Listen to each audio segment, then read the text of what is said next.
and Ed for providing this opportunity for this webinar. My topic for webinar is Introduction to Electronic Resource Management, that is ERM and Coral ERM tool. So today's agenda is Electronic Resource Management, Electronic Resource Management System, Coral and its modules. So I'll be covering these topics in brief. So let's start with electronic resource, which we call it in the short as e-resources. So in layman terms, simply we can call e-resources are those resources which we can access through computer. But if we try to define it, it's a digital format accessible electronically, and it consists of data, information, representing numbers, text, graphics, images, maps, moving images, music, sounds, etc. And also the software programs like written in instructions and those programs which process the data for use. Or it's a combination of data and programs. So this is electronic resources. Let's see what is about the brief history of resources.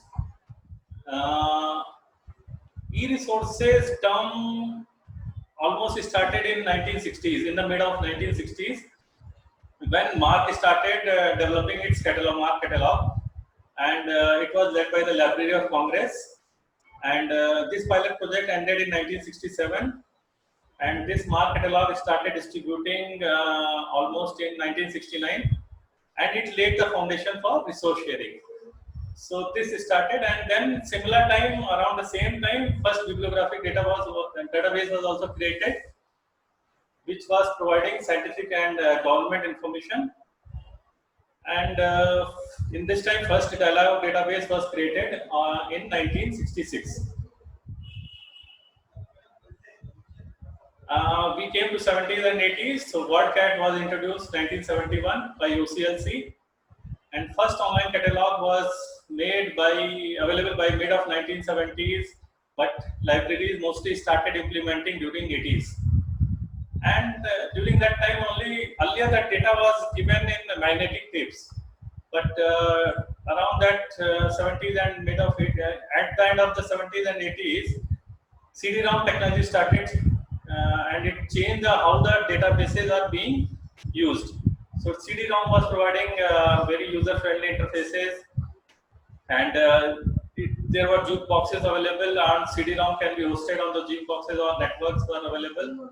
CD-ROM was providing the full text, and advantage of CD-ROM was there was no per search charges. So prior to that, online databases were there, which used to charge, like dialog search, they used to charge per search, and there used to be communication charges, telecommunication, downloading charges. CD-ROM technology changed all these things, and there was no per search charges during that time. And it was covered under the license agreement, so you could have the license agreements to provide the resources to other libraries or other researchers. Online databases were still heavily in use, but generally, like online databases, people were not habitual to use it. People were needing some mediator. So librarian used to serve as a mediator, and like for example, dialog database or STN database. So where there was a skill required for searching those databases. So online databases were there, and moreover, those databases still were very costly to search. So librarians never preferred to give it to users on themselves to operate it. Then the web came and everything changed. So web provides, everyone knows about the web. We are highly using it. So user-friendly interfaces, hypertext linking, easily accessible from outside the library. You can access it from anywhere, anytime. And it is a single platform which can cover all types of resources, be it a database, be it a journal, be it a book, be it a patent. Everything is covered in the web. Easily you can, full text you can accessible through web. There were search engines, through that you can do the keyword searches, and you need not go through all the volumes of the material which is there in the print format, and it was easy to get the statistics. So the web was the game changer. What are the examples of e-resources? So I just try to give a list of all the e-resources like e-journals, magazines, newsletters, e-books, e-databases, library catalogs, institutional repositories, patents, standards, reference sources like dictionaries, encyclopedias, etc., technical reports, theses, dissertations, wikis, blogs, discussion forum, and many more. There are several categories of resources, which all comes under e-resources. So how do you access these e-resources? So there are several ways to access e-resources. So type, how do you access? Like user ID or password or IP authentication. If it is IP authentication and you are not in within that IP, then you have the various solutions like VPN or easy proxy. So these will be the your remote access. Then what is the mode? Like individual, you are subscribing it individually or accessing individually, or consortia mode, or pay-per-view option is available for e-resources. And there are platforms given by publishers or aggregators. So publishers also provide the platforms so that you can access their resources, or aggregators collects e-resources from various publishers and provide their own platform to access those e-resources. What are the advantages of e-resources? So large volume of information is available. You can access it simultaneously, unlike the print model or other thing. Timely and up-to-date information sources. So it's very easy to up-to-date information. It can be immediately updated, and you can access it immediately updated content anywhere, anytime access. 24/7 access is available. There are value-added functionalities available, like you can do the searching, keyword searching, field-based searching. So those kind of functionalities are available in e-resources. It allows you to develop your additional skills like ICT skills, searching skills, and it's easy to reproduce the information. Like you can copy and paste, of course, within the licensing limits. And knowledge sharing is faster. You can share those resources with anyone, or you can collaborate on the various projects using e-resources, which was difficult while doing in the print resources. And of course, it is time saving. There are certain disadvantages also for e-resources, like there are technical barriers to use. It needs computers or network connection or software to access e-resource. There are certain e-resources for which you have to download a certain type of DRM tool, and only you can access it. So these are the technical barriers, and then there are infrastructural problems like bandwidth and telecommunication issues, especially those are there in India. However, it's improving a lot, but still in the villages, and there are unreliable electricity supplies, etc. Is another problem. And sometime providing or using those e-resources, you have to have certain kind of skills or training. Still, like certain resources like STN resources or SciFinder or some database patents and all, or if you are doing Marcus search, then you need some kind of skills or training is required. Without that, you cannot access it. And yes, e-resources cost can be high. So in a case of print copy, you get access of one print copy. But as e-resources can be accessed by many in the organization, so the cost can be little high. And technology and content also makes it little. You have to invest in technology. You have to invest in like how to manage the content. So that way, cost can be high. And quality of information. So mostly resources are quite like if it is provided by publishers, okay, you can trust the quality. But there are free resources available on the net.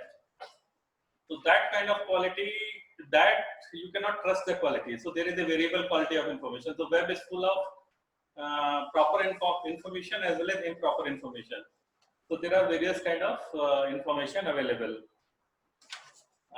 So that information, there is a you have to be sure like what kind of quality of information you are utilizing using. So this is again a like skill for e-resources usage. What are the challenges for e-resources? Like certain time there is a complex digital rights management. You have certain limitations in DRMs. Then you have to identify e-resources, different vendors for that. What are the policies, licensing and agreements? So all this you have to manage. And e-version against print subscription. So sometimes publisher provide e-version against print subscription. Sometimes they don't provide. So those kind of challenges are there. Sometimes it's a access is given to only a single institute, or sometimes it's given to a consortia. So all those are the challenges while managing the e-resources.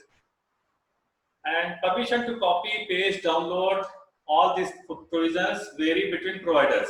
So each provider has their own provisions, so you have to keep track what kind of permissions are available for each type of resources. And of course, fund crunch is always there with all the libraries, so subscribing all those resources is again a challenge.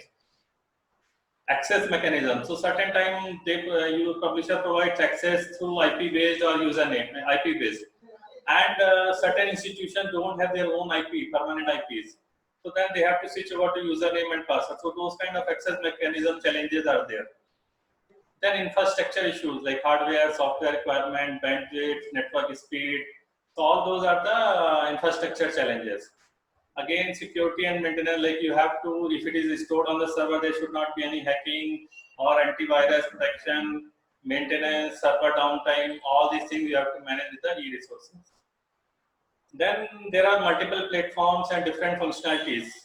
So each publisher has their own platform and with the different functionalities, which confuses even the e-resource manager as well as user.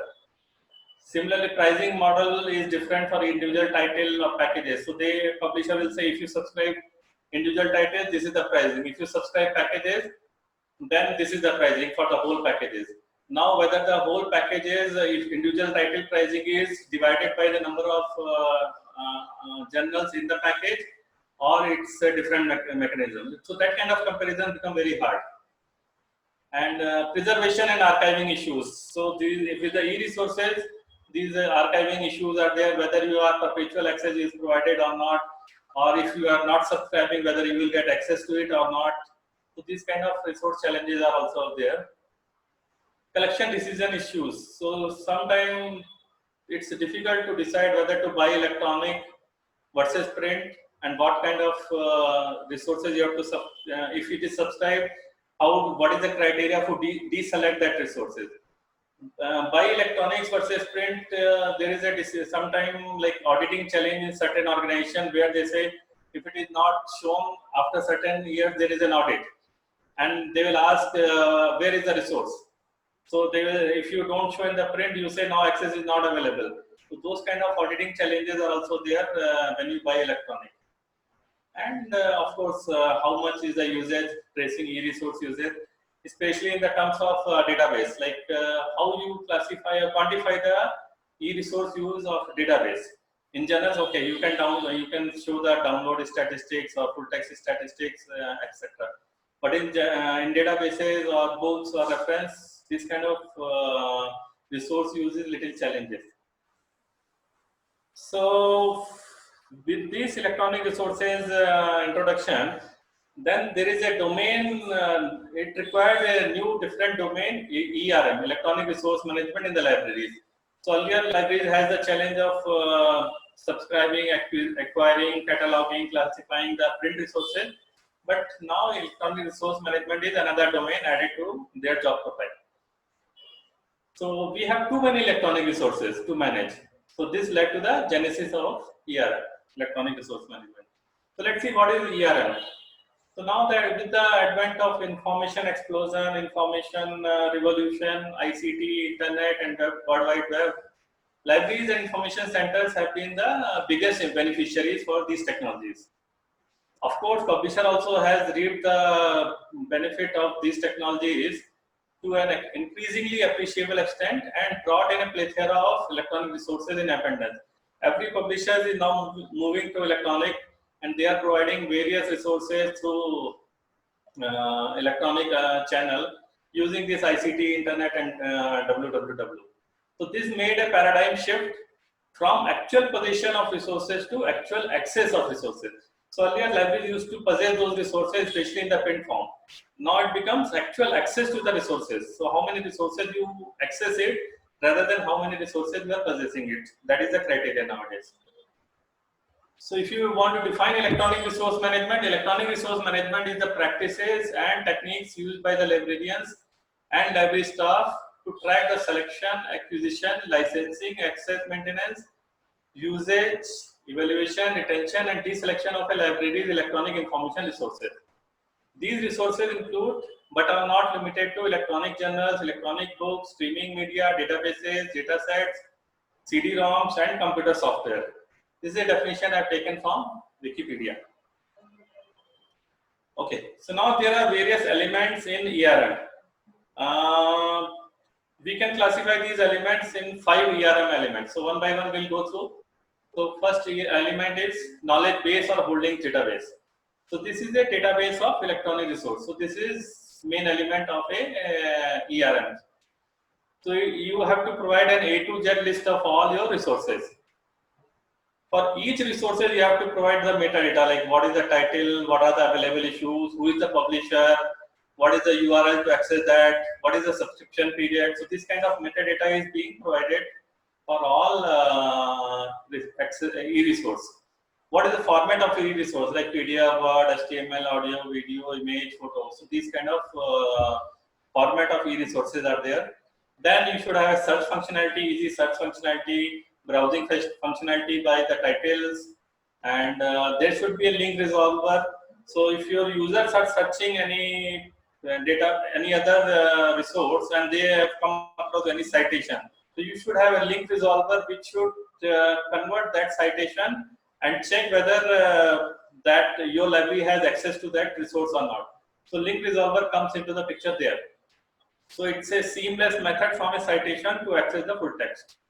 Then import tool or export tool. Import tool will, like, you have already have a list of e-resources, so you can import it in your ERM system, or whatever list you have, you can export into Excel format. So these are the holdings, and it should be always updated. E-resource list should be always updated. So these are the this is the challenge, and this is part of the ERM elements. Now, second element of ERM is acquisition. So library staff should arrange the trial. Based on the trial results, they have to select the resources. Then they have to see their budgeting, how much budget is available, which resource they can purchase, and then they have a purchasing procedure. So each library has their own purchasing procedure. So they have to go through with that purchasing procedure. Then integration with ILS. If you already have an library system, integrated library system, can you integrate it? If you can integrate it, then it's require integration plugins and all that, APIs. Then what is the subscription period, when the invoicing has to be done? These all comes under acquisition element. And workflow. So acquisition workflow will be there. One person will save the resource, one person will add additional details about invoicing, licensing, terms, and all, etc. So this kind of workflow also to be defined. So these are the elements, and this is the second element. Why we are telling these elements? Because at the end you have to see whether these elements are present in any particular ERMS or not. So that is why I have defined these elements in this way. Then administration and context. So we need to have a work group for library staff who will be doing what kind of activity. So one person cannot do all activities. So there will be a group of library staff. Each group can be converted into subgroups, and these will be the work group who will handle the various operations. Like one person will handle the account operation, one person will handle the e-resource uploading, one person will handle the invoicing kind of thing. And then workflow. So administration job is also to create a workflow. So you have a creator, approver, administrator, what kind of notification emails once you submitted a e-resource to a system, and notification emails to be triggered to which group. This kind of administration activity should be there. This is a third element of ERM. Then access will be, how the access will be provided. It will be IP based, user password, what are the authorized sites, what are the administrator sites. Then troubleshooting, downtime, if there is any problem, downtime of the server, downtime of the publisher server, or troubleshooting, is there any problem with the users, what kind of support they need. This comes under administration.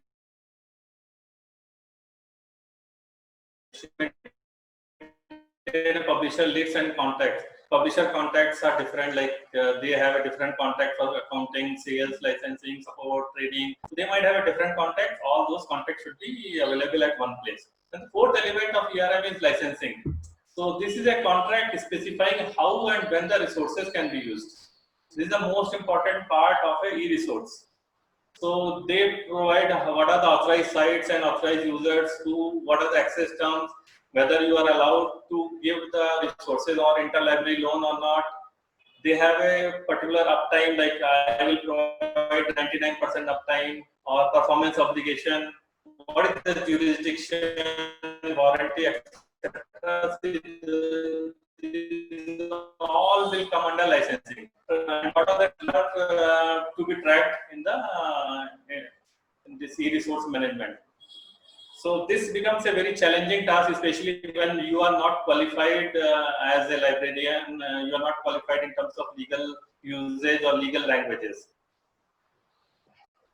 Then then fifth element is reporting. So historical cost. So you need to have a report of historical cost, like what was the cost last year and how much is the increase in this year.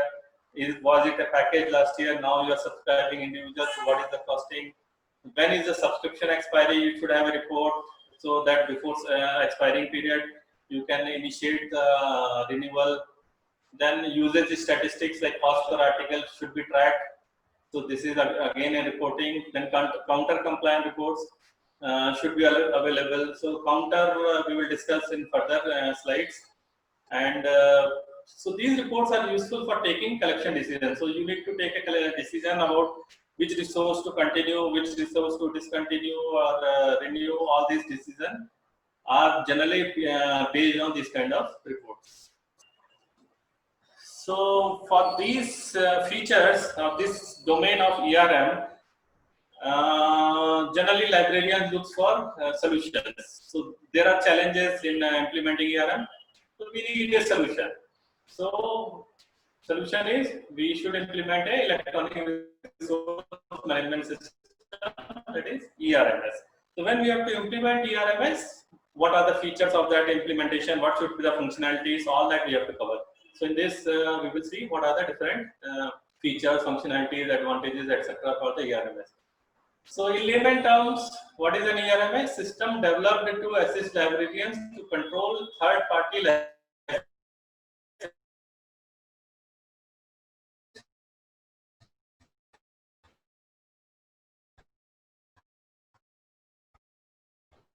Allow a librarian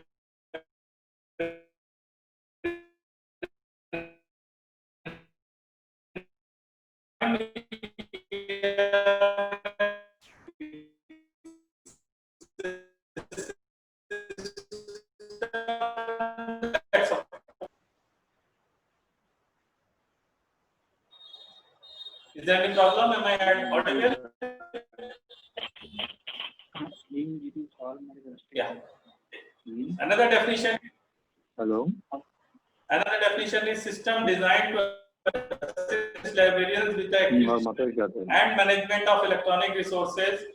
They provide tools to help manage the licensing and process and to provide access to materials. Watson given this definition in 2007. There seems to be some issue. 1 second.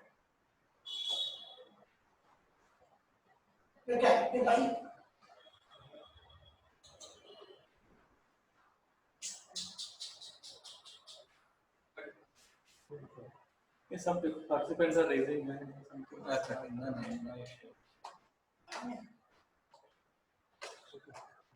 Some participants raise hands.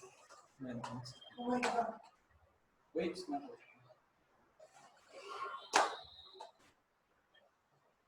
Wait, mobile now. Your PPT open. Next one more. Here. Okay. Let's fight. Yeah.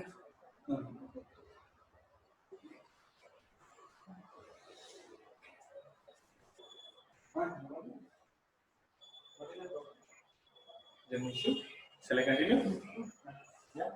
Okay. Sorry for interruption. So, what is the purpose of ERMS? The purpose of ERMS is determine and track the value of e-resource. So it's a like usage statistics will give this kind of information. Renew the best and cancel the worst. So based on the more usage versus cost, we can renew the best resource and cancel the worst resource. Support research ventures and new academic programs. So this is like if you are having a new research venture or new academic programs, you don't have much statistics available. So ERMS can help into that. So if no objective data is available, ERMS can help into that. And it you can add the most requested ILL resources. So sometimes some other libraries, you are requesting the resources from other libraries. So you are providing them the copyright fees. So if your copyright fees is such high that it is almost equivalent to or near to the annual general cost, so you can, of course, you can subscribe to that ILL resource. So this kind of decision making will also help.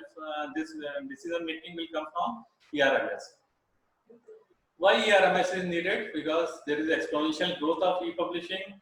So managing those in manual form is very difficult, and libraries are increasing the investment in electronic content, and libraries expenditure are sometimes more in electronic rather than print. And there are gaps in infrastructure related to the management of e-content, like license terms, license tax, collection analysis. This will become very difficult if you don't have a ERMS to manage that collection analysis or what are the license terms. So ERMS tool should help in doing all these activities. Another view of ERMS implementation is from a management side, where they can see the life cycle events of your e-resources, when it was subscribed, how long users are using it, and if it is unsubscribed. So all this kind of life cycle there. Financial management and auditability is there, and it's a tool to centrally store and maintain contracts, licenses, and other documents related to.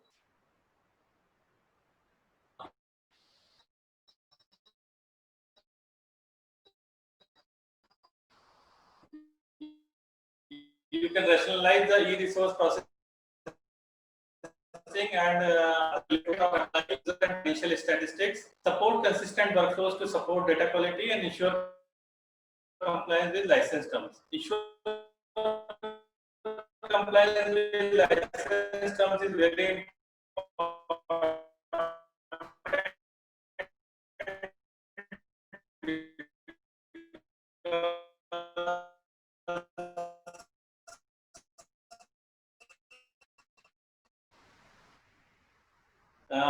It should be able to integrate with other library systems.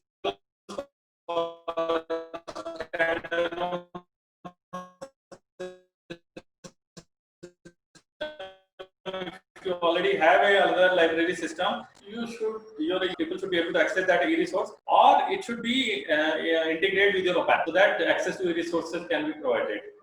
It should provide a description of e-resources. It should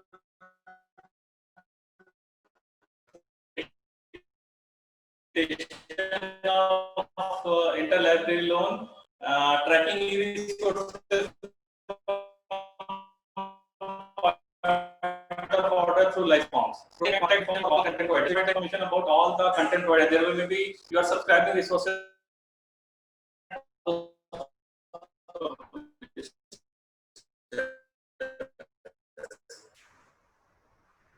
And reporting to track the usage, and it should also track the problem with the e-resources, whether there what was the downtime, how many times it was down. So that kind of information will be helpful to speak with the publisher and resolve the issues. It should also allow customizable email alerting system. So when a resource is added, it should trigger the mail to the concerned that new resources are added, and linking license document to resource record. So each resource should be linked to the license document, so that you can have a central place of license document and it can be referred anytime whenever it is required.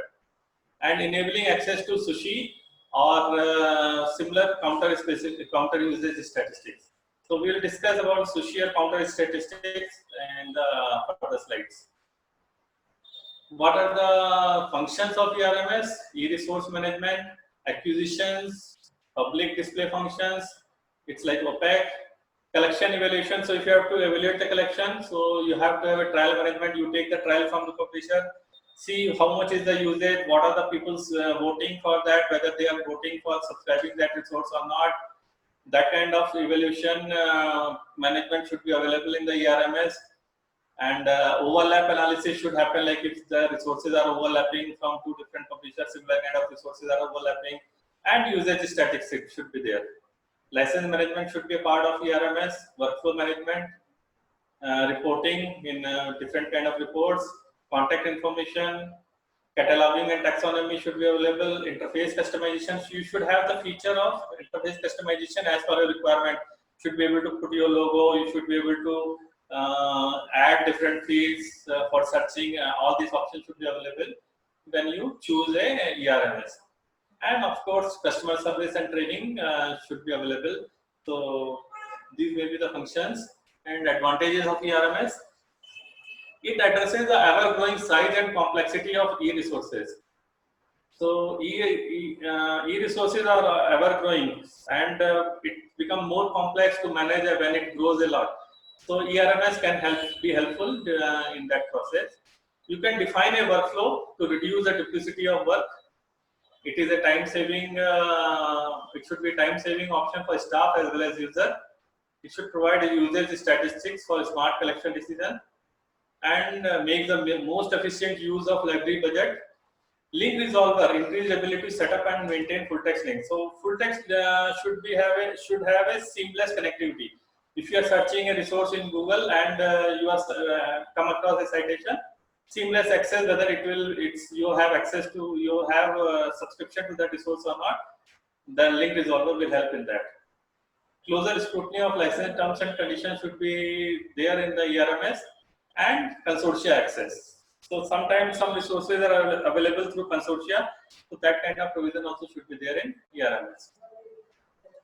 So this is a life cycle of e-resources, APE model, where A is again acquire, P provide access, A is administer, then again P is provide support, and then evaluate and monitor. So in acquire, you have to assess the need or budget, trial use, license terms, price, then evaluate, order, and pay.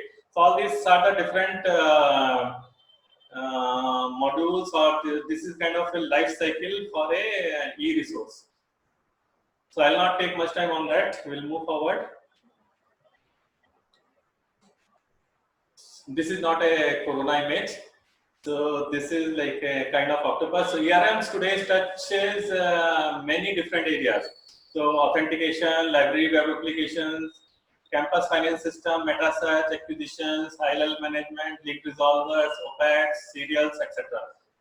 And it should provide the statistics, holdings, licenses, order renewals, and help desk. So content providers, these are the different areas for the ERMS. This is the ERMS architecture, where administrative metadata on the left-hand side should have licensing, subscription information, statistics, technical support, remote access, and vendor data, etc. On the right-hand side, presentation layer will be through website, catalog, e-resources, alert services, local databases and collections, and digital archives.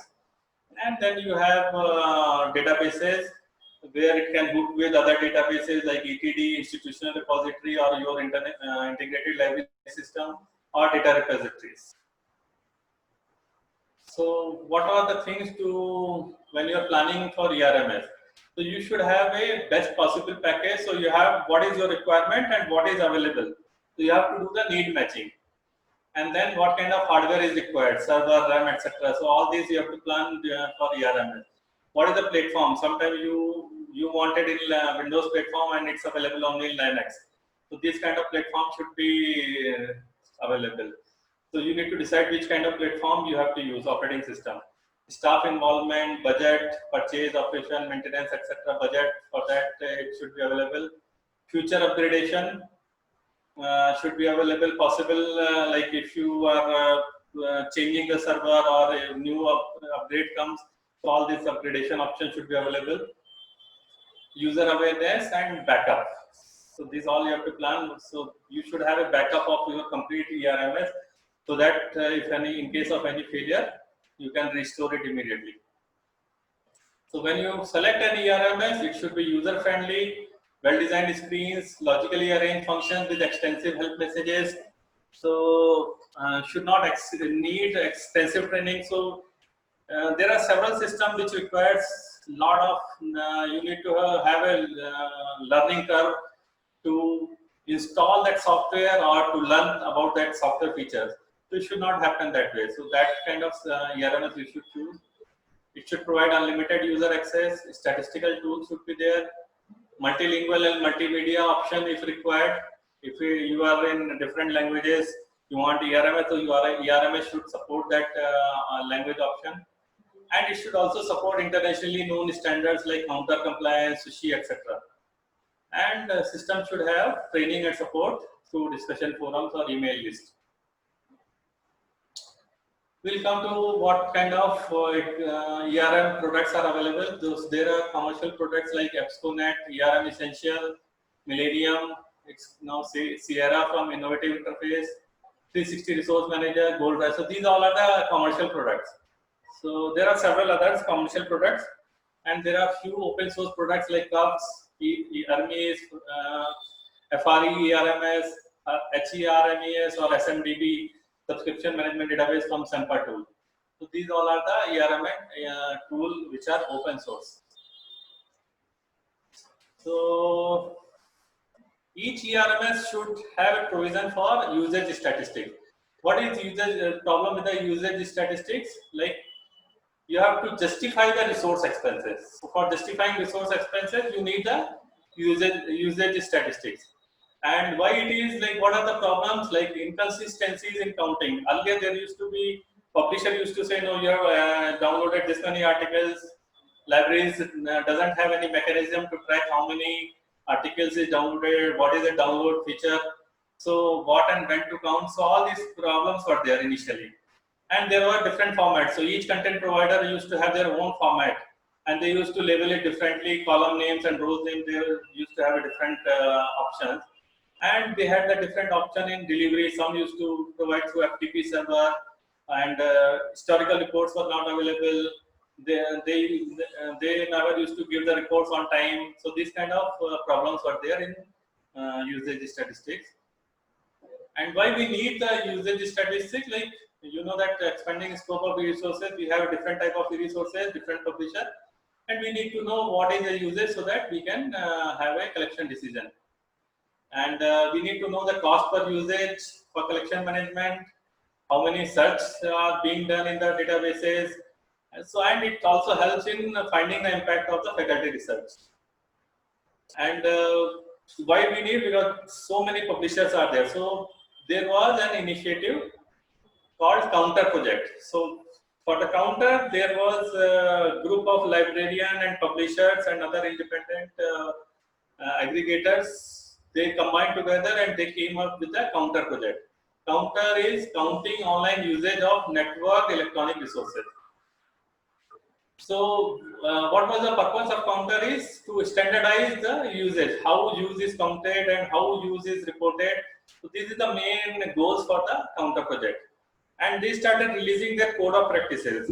So first code of practice was released in January 2003, and it covers the usage of journals and databases.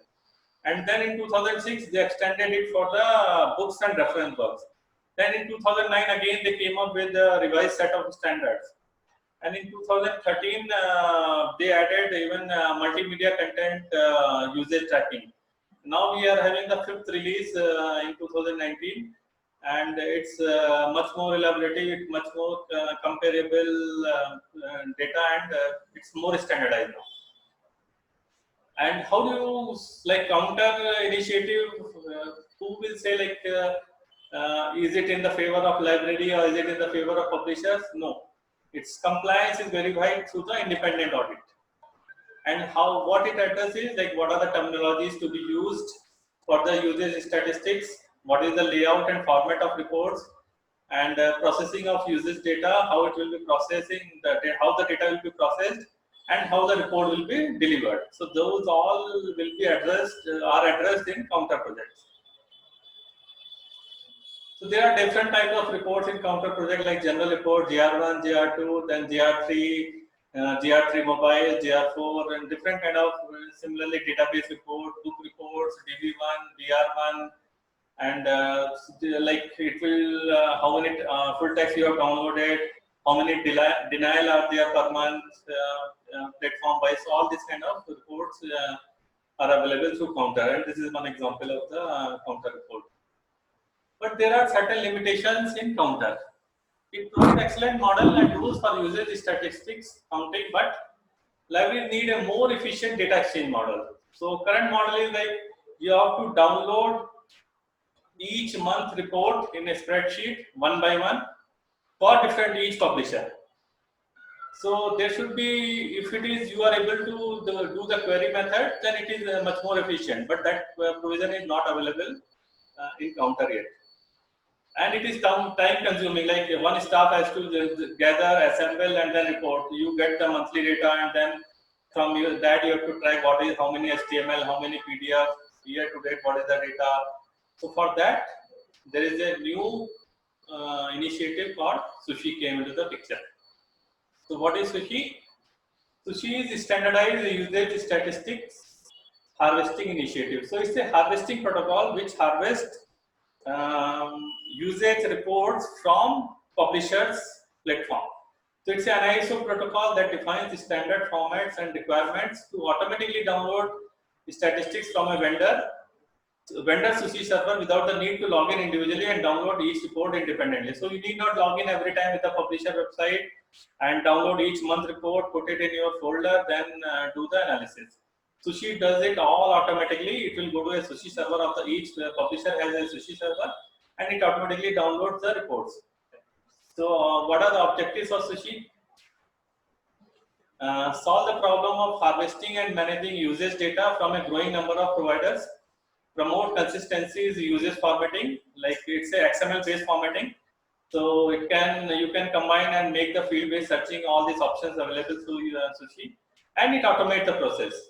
So it's a web service model for requesting data, which replaces the user's needs to download files from vendor's website, and request for data where the response includes Counter data. So it's useful in the Counter data downloading. This is Sushi workflow. Library system request usage report. So Sushi client makes the request to Sushi server, and Sushi server processes that request, and it prepares the Counter report. Then it packages and returns the response, and in turn Sushi client processes the Counter report at your local line. This is the workflow. Like earlier, you have the like import manual. You have to import manually from various website, web interfaces, and all. Sushi is automatic, where it downloads the data from various publishers and put it into the ERN knowledge base, your software, and it consolidates the usage data and then create the consolidated usage reports.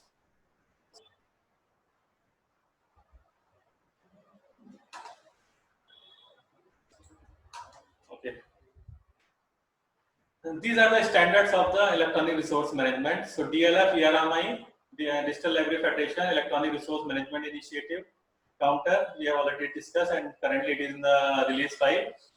Onyx PLL is online information exchange for publication licenses. So nowadays publishers are providing Onyx PL license, which contains especially usage terms, etc. So that it's a standardized format. Otherwise, each publisher can have their own different license terminologies, and also this is standardized those terminologies, especially for the usage terms. Then open URL and link resolution. It is started with the Exlibris SFS link server, and then Sushi is another standard which we have already discussed. And there should be a meta search which should facility. It's not a standard, but it's ERMS should have the ability to search multiple databases. So now we come to the Coral. Is a centralized online resources acquisition and licensing. Yes, this is the full form of Coral. And now everyone knows, like we librarians always face funding. We always have the funding problems, and we always have increasing workload. So when e-resources came into the picture, we started looking for a solution how to manage these e-resources. There are open source alternative. There are publisher paid alternative. But as being a librarian, we look for the always best and cheapest. And being an Indian, we look for the free option. And when we get a free option, it's like a wow factor. We got a very nice software free. And Coral is like a wow factor for that purpose. So Coral, it's an open source system. It's developed by Hesburgh Libraries at the University of Notre Dame. And it consists of interoperable module designed around the core components of managing electronic resources. So all modules of this Coral are interoperable but standalone. So you can download it and use it in only one module if you need only one module. So it's a very customizable and it can be downloaded independently and installed independently. Its installation is like you need PHP 5.5, this some extension, MySQL 5.5, Apache. If you are already running a Apache server and PHP MySQL, it's just 10 minutes job to install Coral. You just need to put this Coral file which you downloaded. It's around 4 to 5 MB file. Put it in your server server folder and run a script. It's ready to run. Live demo of this Coral is also available at that link, which is given below. Now we will talk about the Coral modules. So there are 5 modules of Coral. One is resources module, one is licensing, one is organization, usage statistics, and management. So resources module is, it provides a robust database for tracking data related to organization's resources. It provides a customizable workflow tool that can be used to track, assign, and complete workflow tasks for a resource. And it allows searching resources, exporting data into MS Excel format, and also it provides an import tool. So we'll see some screenshot. On the left hand side, you can see search option with various fields available. You can search from the publisher, title, keyword, platform, or provider, or using ISBN, etc. And on the right hand side, you can see a list of all resources with their name, ID, creator, date created, all details. These all fields are customizable. Whatever you want to present to the users, you can present it. Then how to add a new resource module. In the resource module, how to add a new resource. This is the option to add a new resource, where the product name you have to give, which is a mandatory field. You can provide a description, URL, alternative URL, what is the format, print, etc. And it's a paid or free. And what kind of resource type, you can define your own resource type in admin module. You can add more resource type, reduce all that. And if you want to include any notes, you can add the notes here.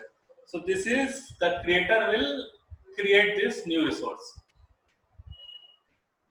Once you create this new resource, this will look like this.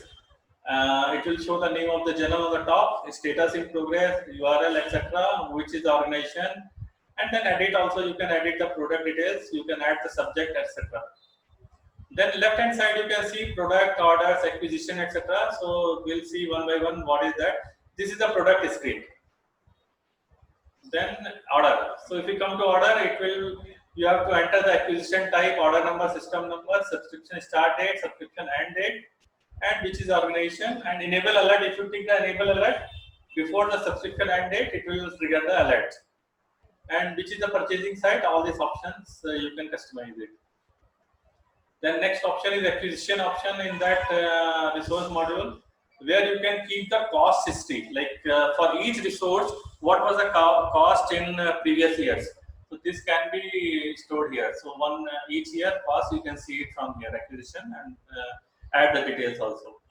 You can also add the licensing terms from here or in different license module. So once you add from here, it will go and save in the license module in this. Access. So you can decide authentication type, whether it will be IP based access or it's a username password based access. Then access method, whether it's a locally hosted or it's a publisher platform you have to access, or it's in CD-ROM. So these are the access methods. Storage location, if it is local, then you can define the storage location, and what are the authorized sites and administrating sites are available. Then new resource cataloging. You can add the cataloging details from here, including the URL, cataloging type like batch, manual, or market. If it is available in OCLC holdings, if you have made available, you can click on that. Cataloging status can be like complete or in process, etc. You can add the contact for each new resources from here for different roles, like who is the accounting contact, who is the general, who is the licensing contact, sales contact, and their details you can add from here. You can manage the issues from here, like what are the new issues you can report. You can add open issues, archived issues. You can see the downtime. You can report the downtime, upcoming or current downtime, and once it is solved, it becomes archived. And you can define the workflow from here, like if it is a licensing or once a resource is added, what is the workflow it will be going through, like who will add, whether you require to add the invoices or licenses and all. So that kind of workflow you can define from here. If there is any okay, attachments module I have not shown. So attachment is like you can attach any document along with this resource if it is come. That kind of provision is being given. So in the resources module, there is another component called MyQ. MyQ is like once you have any outstanding task, it will be shown here. Like any resource is added and it comes to your dashboard to do further processing, it will be shown here. Saved request, if you have added any record and it's not yet submitted, you have not submitted it, so it will show in the saved records. And submitted request will show those records which you have submitted but not yet processed fully. Then there is a file import option in the resource module. So here you can, if you already have an Excel file of all your resources, you can import into Coral. So once you go for a importing option, it will show title, like what are the column headings. It will show in the top, like title, acquisition type, or resource format, resource type. And below that, general resource fields, with that title, you can put your row number, column number. Column number 1 is having that, resource format is there in the column number 3, resource type is in column number 4, and different design. So this whole file import you can customize based on your requirement, and you can import all your resources into ERMS, Coral ERMS. This is our admin module where for resources, where you can define the list of users, access method, acquisition type. All this left hand side, you can see all these options. You can define resource type, resource format. All these are customizable. So this you can add different options in the resource module. The second module is organization module. Organization module provide a way to manage contact and account information for variety of organizations like publishers, vendors, and consortia. So like different publishers, vendors, and are there. This is a database of those organizations. So these features include a parent-child hierarchy and aliasing for acronyms or organization name change. So this, let's see the screenshot for this. If you go for the organization module homepage, it will show the list of all the publishers or vendors or content providers, which you can search from the left-hand side from their role, or you can browser also. Then you can add the new organization from here, and you can assign the role for the organization. In the organization, if you have added, it will come like this for each organization. Then on the left hand side, you can give the aliases. Aliases is like if there is any acronym for that, like American Chemical Society is also known as ACS, or if there is any name change, all this will be recorded here. Contacts also is recorded here. So here contacts will be for that publisher, same contact.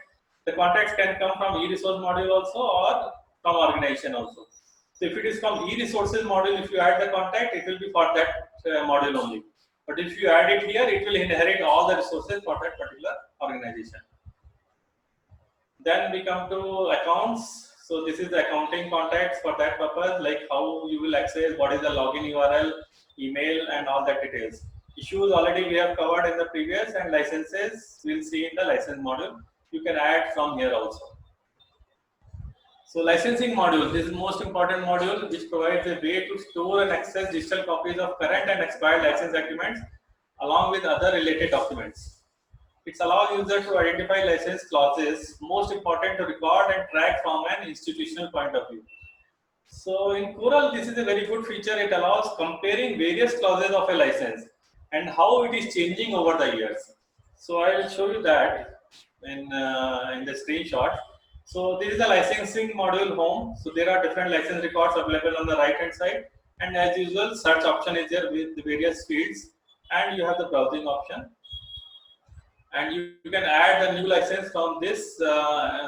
This is showing all the previous licenses also. So you can have a history of all the licenses available at one place. Who has signed the who has signed on the license? What was the subscription period? Type of license, whether it's an amendment or agreement or renewal, whether it's a purchase order. All these things you can add it here from effective date, and license status, whether it is completed or under progress or signature required or awaiting document. That's various kind of status also available. In the left hand side you can see documents. So this is a document screen. Then there is a next option called expressions. So this is the expression screen. So if you put a document title like agreement, then you have various kind of expressions available here, like authorized users, confidentiality clause, course specs, general notes, ILL option, multi-year term, post cancellation access, or warranty, jurisdiction. All that you can define here. So this way, and below that you can put the content of that. Like if you select authorized user, so what is the content available in the license? You can add it here. So this will help in future uh, comparison. You can add the expression type also from the add expression type button. So this is like once you create a license, this will show in the progress how it is progressing, what is the waiting document or what is the status of it, and then what you have added in the expression, like if you have for authorized users. So what are the text available for that authorized users? You can view in a single screen. So this is very helpful for know like how the journal publisher is changing your authorized users, or how the publisher is changing the authorized sites, or different kind of like how it is changing the cost. So all that you can put in the expression, and you can do the comparison from here. Licensing module also have Onyx PL file import, which is again a publisher licensing, and it's a standard. So it's useful especially for usage terms, supply terms. So this is all standards are standardized using this Onyx PL standard. You can upload, for each publisher provide their own XPL license. So once you upload the license here, it will help you to do the query on usage terms, and also to define like so you can query in this system, what is my usage term, can we give any resource on interlibrary loan or not. So that kind of question can be answered using this import option. Then in this module, there is a calendar and admin, so it can track upcoming license renewal. Admin module is again for the administration and customizing various options like ILL setting, license status, etc. Then another important module is usage statistics. So it provides in Coral you have the counter reports, and it automatically checks if statistics is already downloaded for a month to avoid duplications, and it also gives the outlier statistics. So outlier statistics is like you can come to know if you set a standard. You can create a query like if you are downloading 10 articles per month for a particular journal. So if query increases suddenly to 200 or 500, then it will set you alert. Okay, this journal is having an exceptional download. So that kind of query you can set it up in outlier statistic. You can have a different expression here, like 50 more than 200% of average monthly downloads. So that kind of conditions you can set here, and it will trigger an alert for you. This is the module, and it will show the different platform. What are the platform? When the run date? What is the next run date? So you can search also. And in this file import is another component, which if you already have a downloaded report, you can import it in your ERMS. So she will give you the platform for downloading automatically counter compliant reports and put it in the queue. Again, outlier settings you can define from admin module, and there are different report options available in this Then finally, management module. This is for storing documents such as policy, process, and procedures related to the overall management of electronic resources. This management module is generally for the librarians or library managers, where they can keep all the documents, policies, like what is the access policy, who will have access, and different publisher policies. All that can be put here. And document can be assigned a type, and when a new version is created, old version can be archived. So if your policies, the library policies are changing over the time, you can keep the archive version from here. So this is some bibliography which I have referred for this presentation. Thank you for LIS Academy and NCCNet for this. If there are any questions, I request moderator to take over, please. Well,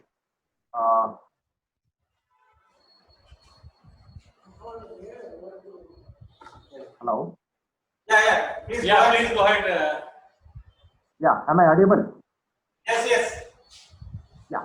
Well, it's a very good presentation, Mr. Abhilash Singhal. Your presentation covered the electronic resources and these examples, challenges and advantages and disadvantages, particularly on electronic resource management.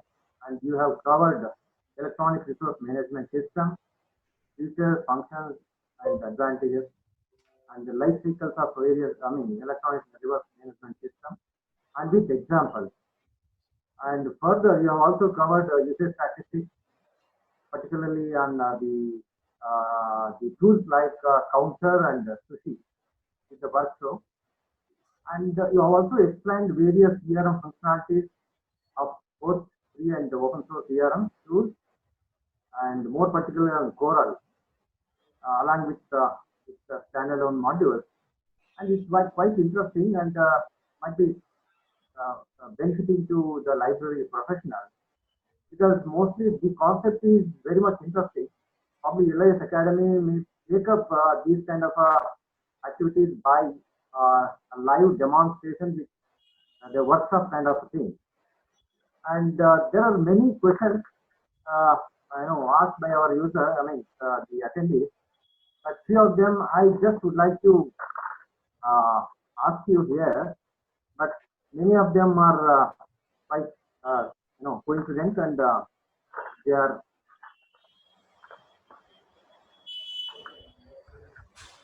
they can be answerable easily.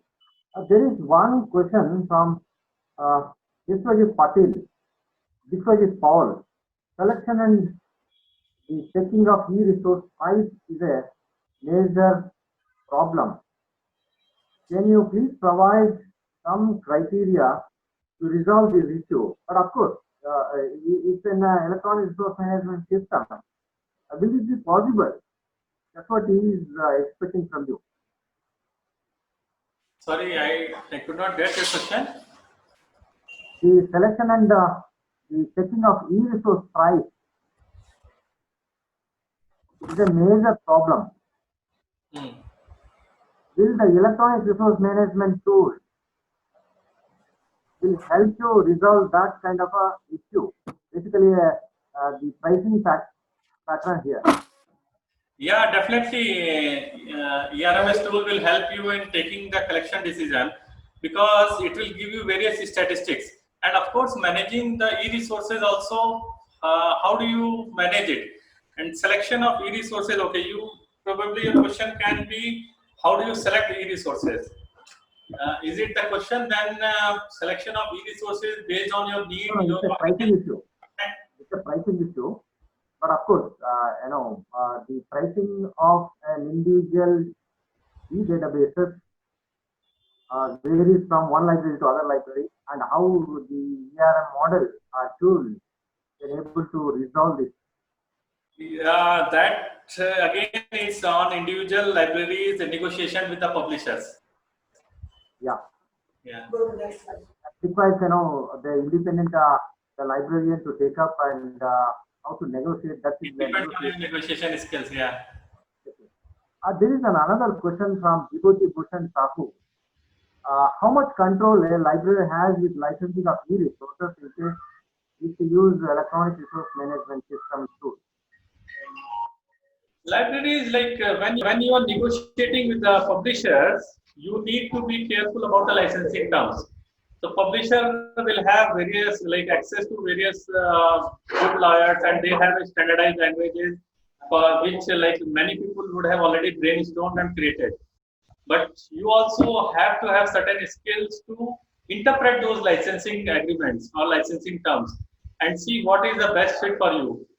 And if you put a foot down like, no, I don't accept this licensing term, you can always pass on that message to publisher and make them or at least come to a solution between both of us.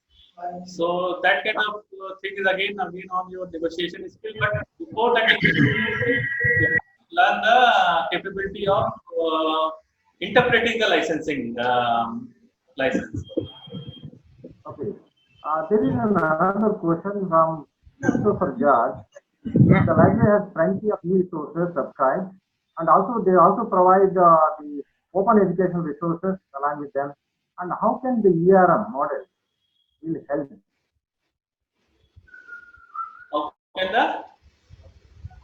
How can the ERMS models or tools will help the library to integrate both subscribed and open source? Yeah, so ERMS tool will come into the picture. You can have all the options available in your ERMS tool. You can categorize the resources in the published, like licensed resources or free resources. All the options are already available. If you already have a platform where you have already created these resources, you can integrate your library system with the Coral ERM tool. So all that options are already available in the system. Dr. Ravi. Yeah, since we are running short of time, so what we can do, we can collect all questions and we will give it to speaker and we'll get answers and we will publish it on LIS Academy website. So that the questions, as if I saw, like there are 70 people have raised their questions. So what we will do, we will compile all this with answers and we will host it on LIS Academy website. Yeah, that's fine. That's fine. Okay. And I just would like to say thanks for the nice presentation. I have one query for you. How many really the libraries, particularly the university libraries in India, are following these electronic management tools? Of course, along with the corporate libraries. And there is a question here, because most of them are subscribing the e-databases rather than the e-journal. And more or less, these ERM tools are very particularly, if you subscribe an individual e-resource journal, then it's more useful. But if in case of e-databases, will it be able to integrate all the database, e-journals available in that e-database into the ERMS tool? First part, like how many libraries are subscribing, like that data may not be available, but in one or the other form, they would be subscribing. Like if you are taking the resource from EBSCO publisher or aggregator, then they might have given you the access to that platform already. So there are various, but Coral as a tool, I am not sure whether any library in India is using still. It's all in evolving stage. People are still experimenting with these kind of tools, and when they come to know the features and all, so this is a initiative to tell about the different softwares available. So once you come to know about the features of these kind of tools, obviously libraries will start using these kind of tools. So we will have that kind of data available after say a few years when some libraries will start. Thank you. Thank you very much, Thank you, Ravi. So on behalf of organizers, I thank Dr. Madhuresh for his very informative talk on ERM and Coral in detail. I know it's